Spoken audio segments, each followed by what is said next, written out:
The incentive at the end of the year is to win a national championship.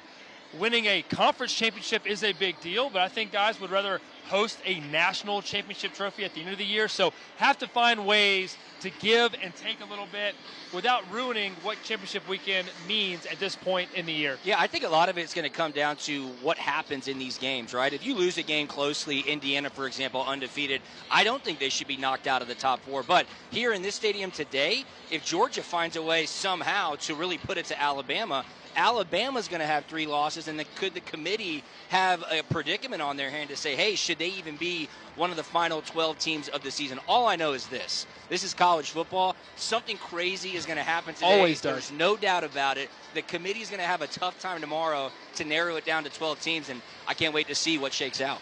Let's talk about the ACC because it's a mess. If Duke wins, and seeing them even the ACC title game, how disheartening is that for Georgia Tech?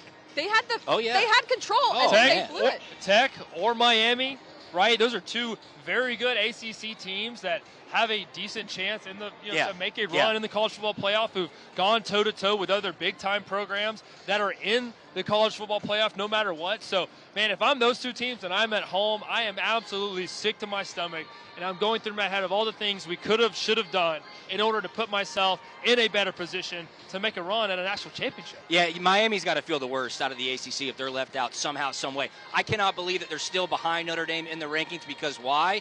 Well, they beat Notre Dame, and just about by every other metric, they are a better football team than Notre Dame. It was interesting because Manny Diaz, Duke's head coach, talked about it this week. Everybody's giving Duke a hard time because they have 5 losses and they won the tiebreakers to make it to the ACC title game. And he said, look, everybody wants to say put the highest ranked teams in the title game. Manny Diaz says, but guess what?